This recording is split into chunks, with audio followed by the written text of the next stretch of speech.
you're operating black and white and like a robot, AI will replace you.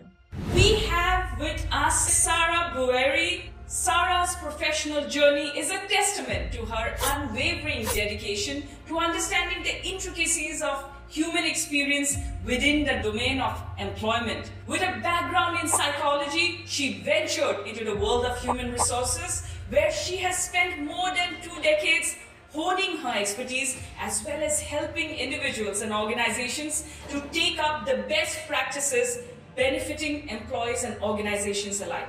She possesses a unique ability to delve into the psychological aspects of human behavior in the workplace, aligning individual aspirations with organizational goals. Sara's career is marked by her commitment to creating the right fit between employees and their roles, fostering a harmonious and a productive work environment. Her accolades includes being recognized as one of the top 50 HR leaders in the Middle East and earning the prestigious title of CHRO of the Year at the HR Tech Summit. Actually underscores her remarkable contributions to the field of human resources, and yet she's so humble and ever smiling. Do you manifest? Yeah, I have an amazing partner. I've manifested him. What are the 3 things you will advise our viewers who are trying to change their field of career?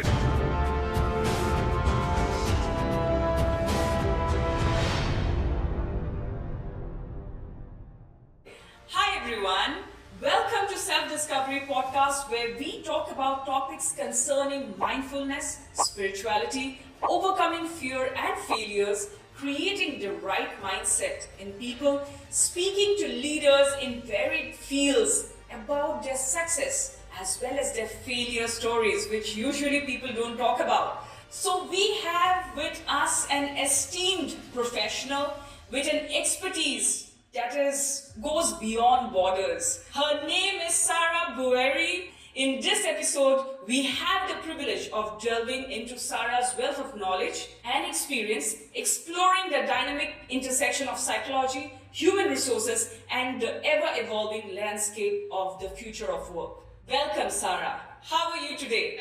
Thank you so much. Mahsina, I'm going to take you to all my interviews.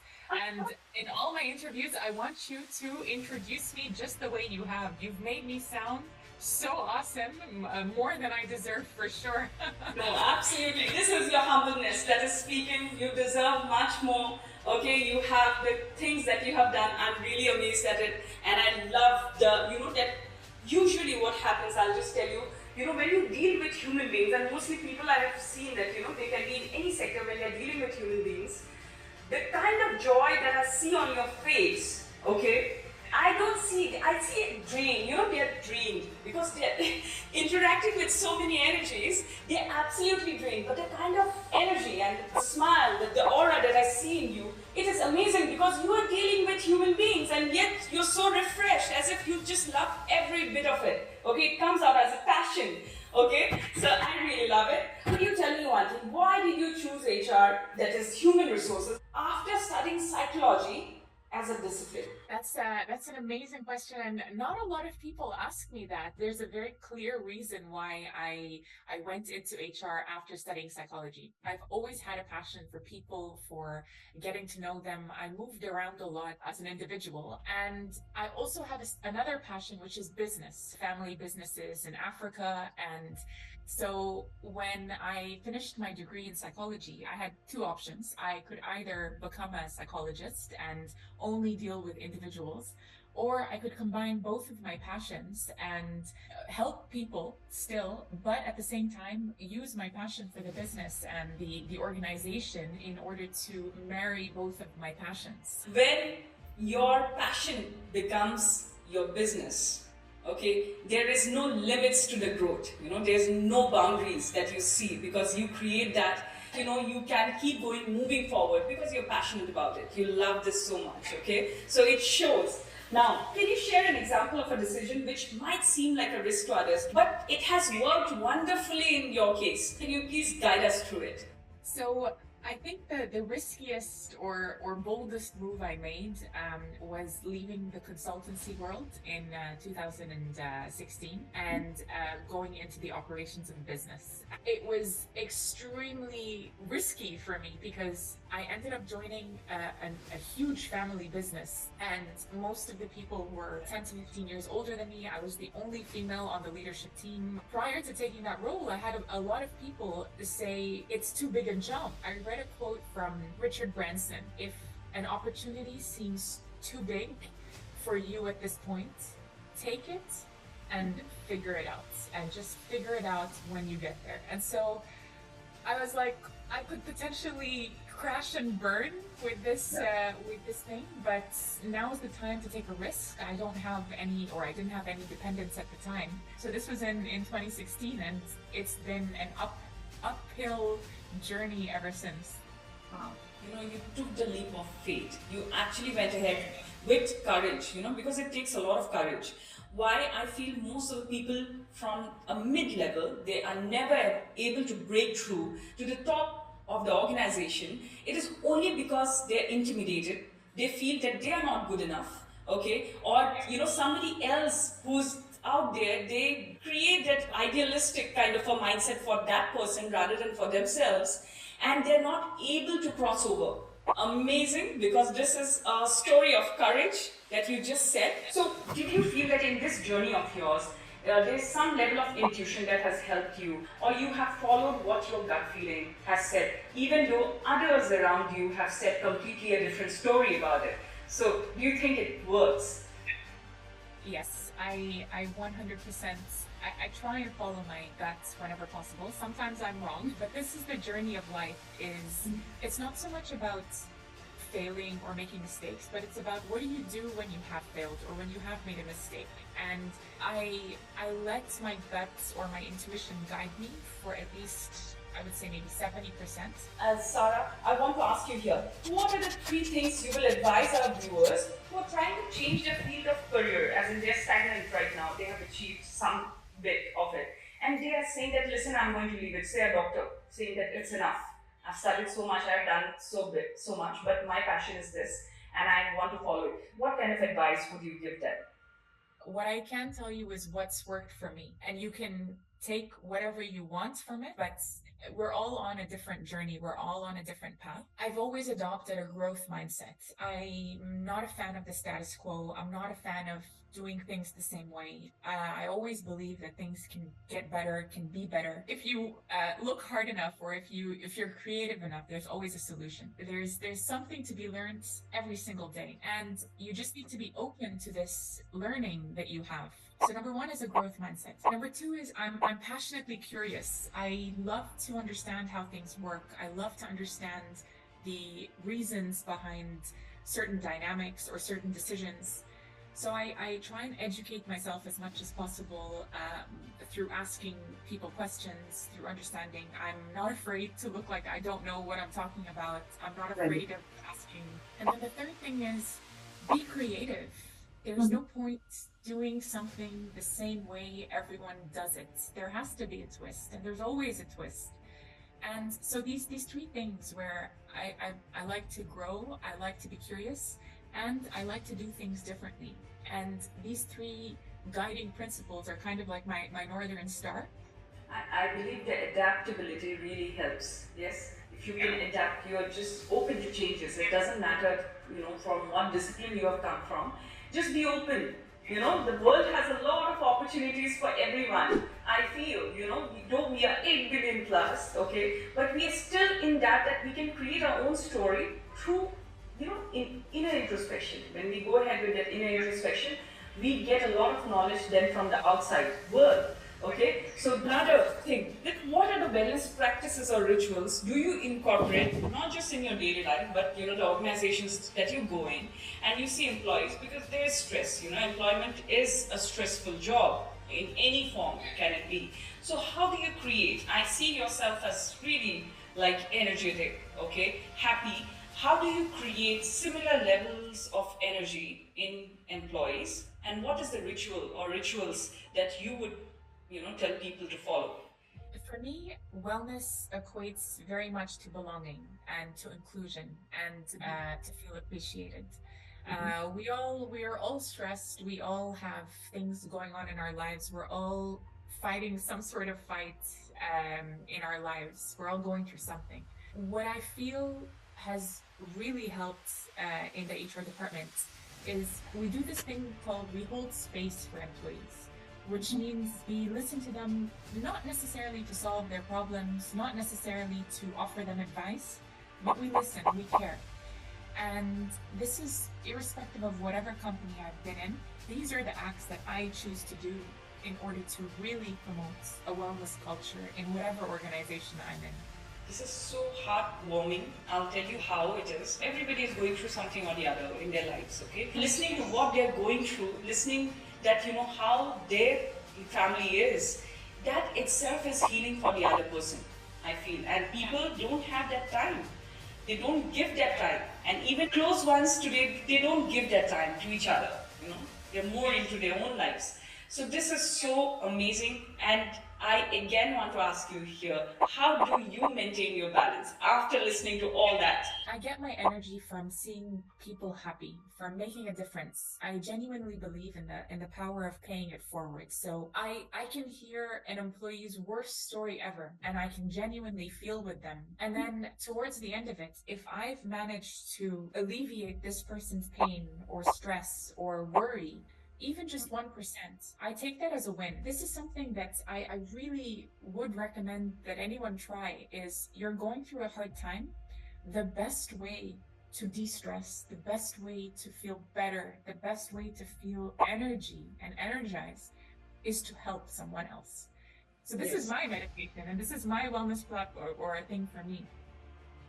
Like when money comes in, it is amazing. It's a good energy, okay? But when this kind of heartfelt gratitude comes in, okay, that brings up the level of, I feel, all your happy hormones. Okay, you feel accomplished more than being, receiving that, like you go ahead and you get a promotion. Okay, it lasts for a day or 1 month because you still have to continue doing your work. Okay, you don't get promotions every day. But these, spoken words of gratitudes, okay, when people come and genuinely tell you that, thank you so much, it means so much. As in, for me, it's a reflection. I keep on going through it over and over. This girl came in and she said, thank you for the sessions that I did for her. Or this guy, who's so accomplished and still so humble and kept telling me that, thank you for what I could add value to that life. This is absolutely, I can sleep in peace. It's amazing. Yes, yes, true. So going forward, I want you to tell me, do you see stress in your employees? And do you see, what kind of practices do you tell the organization or do you create for them to de-stress or, to calm down the level of anxiety? Are there programs that you hold across your organization where you say that, listen, these are the programs, go ahead by identifying people's, life, what they're going through right now, and anxiety, stress, okay, questioning their self-worth. So do you go ahead and, bring up these kind of programs in your organizations? We do. The best cure for stress is companionship and to have a friend and to have people who you feel included with and like you belong to. We make it a culture. As long as you're in the company, we build the relationships, we build the friendships, we build the rapport between employees. We're all stressed. To a certain extent, we're stressed about money or family or friendships or relationships or your kids, everything. We have someone to share our stress with, not your HR person, but a friend, especially at work. This is the best way to kind of de-stress. However, it could also have a negative effect. So I've also seen that sometimes when someone is stressed about something at work and they have a friend to confide in, that could exacerbate the stress because then both of them are complaining about the same thing. So then the other de-stress method that I try and use is I try and solve their issues either by fixing the problem or by explaining why we cannot fix the problem. If you can do it, do it. If you cannot do it, explain why you cannot do it. Don't try and pivot around it and say, oh, it's with X manager. No, explain to them the real reason. People like to be told the truth. Rather than going in circles, tell them what the situation is. They have, the mind somehow creates a story and makes it okay. Have you designed your life? Do you manifest? Or do you go ahead and just follow the default of life? Or I try to have zero expectations when it comes to my life. I love change and I love the unknown.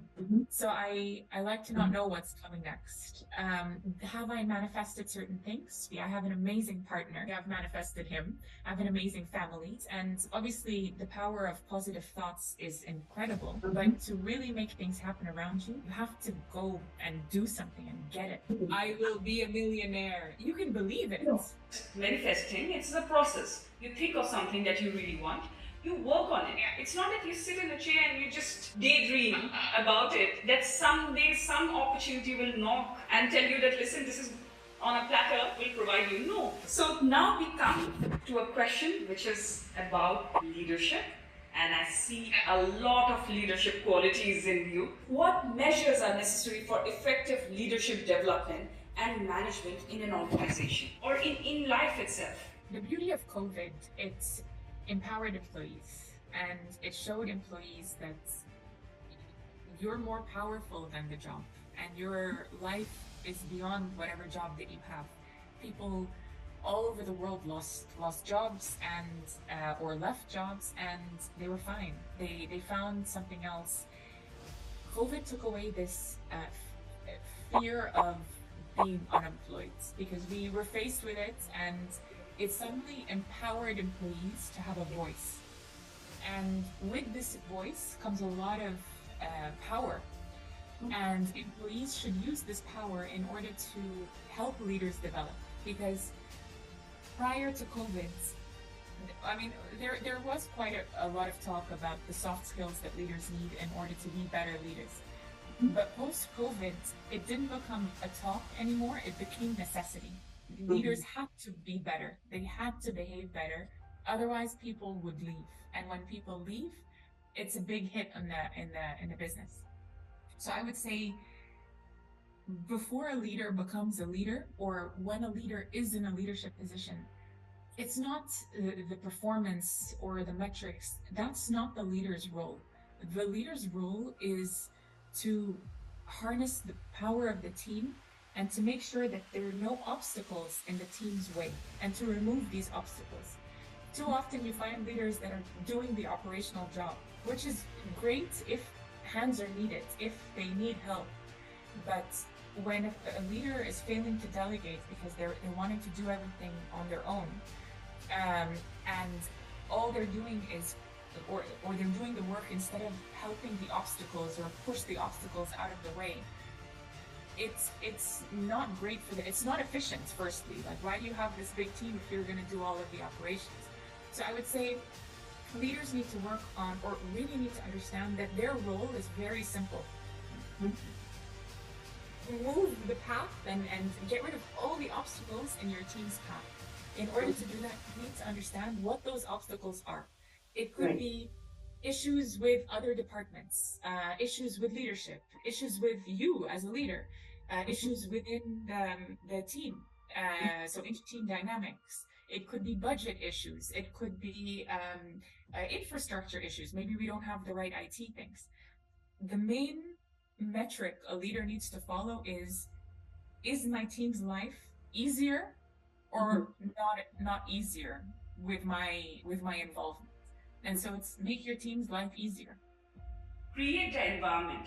That is what you are saying. Create the environment and people will prosper. The employees will prosper and bring in the prosperity and the profitability in the company. So basically create the environment and also don't micromanage. Another question, which is very, very in these days, with AI taking over a lot of processes and making our life easier, okay, in some way, do you think employees should be scared of AI? If you're operating black and white and like a robot, AI will replace you because the robot will be more efficient. However, If you're operating with empathy and you're using problem solving and creativity and logic and applying gray to this situation and understanding the context and listening, this is something AI will never replace. AI Right. will only replace busy work. And if all you're doing is busy work, you will be replaced, and very soon. I'll tell you the most impacted jobs here when AI coming in is customer service. You know, when you call them up and they tell you the same answer for everything that you ask them, you feel that, listen, it's better we are talking to a robot. Expectations are high from a human rather than a robot. You know that, okay, he has been fed, and this one can operate through the mindset, okay, and find me a solution. Absolutely. So Sara, we have come to segment 4. This is all about rapid fire, fun, light, breezy. So let's go ahead. One all-time interview question that people dread to answer. Where do you see yourself in 5 years? Meditation, yoga, or pep talks for the employee welfare program. Which one will you choose? Pep talks. Your go-to ritual for inner peace and balance. Helping others.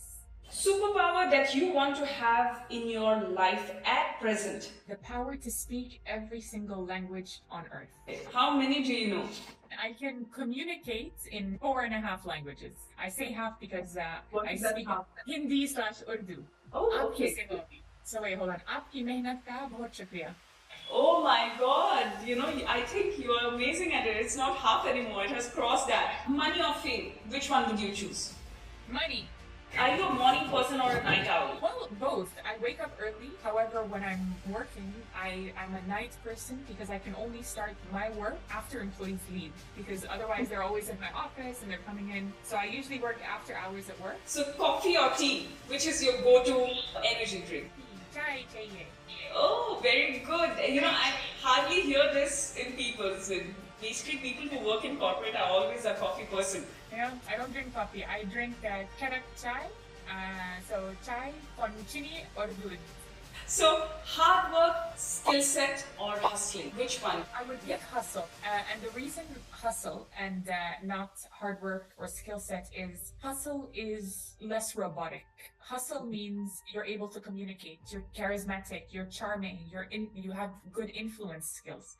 Hustle is basically finding yourself again and again, right? That is what you're trying to say, you know, going ahead and reinventing yourself again and again. So would you like an employee in your organization who is really smart in terms of the work, okay, finishes his job in like about 2-3 hours or 4 hours max, and is very casual in his attitude, okay, or a person who's diligent, okay, honest, at the same time is a hard worker, not a very smart worker, does his work in processes and follows only processes without unique problem solving, okay, from morning till the evening, goes ahead and just creates that, you know, just puts in the hours. Which one?